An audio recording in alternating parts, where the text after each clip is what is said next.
Горькое похмелье от адского праздника. 3 россиянки погибли в хэллоуинской давке в Сеуле. Об этом сообщило посольство России.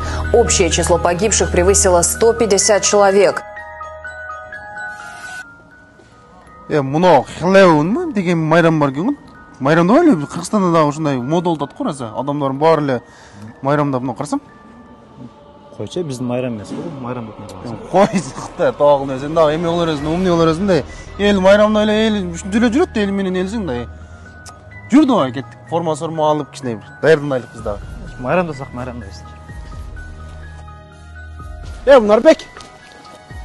Кайсы жаш? Assalomu alaykum. Кайсың өзүң, жакшымы? Жакшы? Мен Сергей кеттим го. Жакшы шүгүр. Тынччылыкпы? Тынччылык. Кайка жашып? Биз жаңы майрамда элдик. Не жаңы майрам? Хэллоуинмы? Не элек айтсаң сен? Ал не кылат деп?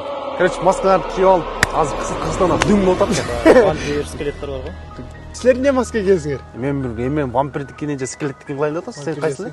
Мен вампир. Вампир. Мен скелеттикин кылсам, деп башlasам болот да.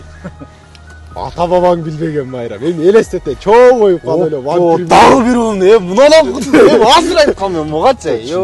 Таксыр досум, сен баягы эле эскилигиңде илгерки доордо жүрөсүң. Азыр деген демократия деген заман.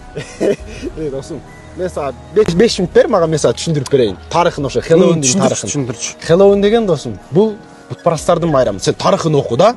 Бутпарастардын майрамы. Койчу. Анан арбактарга сыйынгандар, мына сен айтып атпайсың, зомби скелеттин формасын кийем депчи. Арбактарга сыйынган бутпарастардын майрамы. Тарыхын кичине окуш керек да. Анан демократия дейсиң. Демократия деп сен Хэллоуинди майрамдайсың, бир болбогон ошолордун бир канализациясына киресиңер де. Анан кыздар кыска кийип алып демократия дейт. Ата энесинин сөзүн укпай демократия дейт. Демократия деп айфонду ойлоп чык кыргыз. Же болбосо бир Тесланы ойлоп чык демократия деп. Дрондорду ойлоп чык, мына границаларыбыз не болуп атат. Анан демократия деп эле болбогон бир майрамдарды ата бабаң билбеген нерселерди жасабайчы. Демократия болсо мына ошол жагынан өнүгөнү да. Хэллоуинди майрамдап же кыска кийинип ата энесинин сөзүн укпагандан кыргыз эч убакта өнүгүп өсүп кетпейт. Жөлүк жүрөт окшойсуң атасы.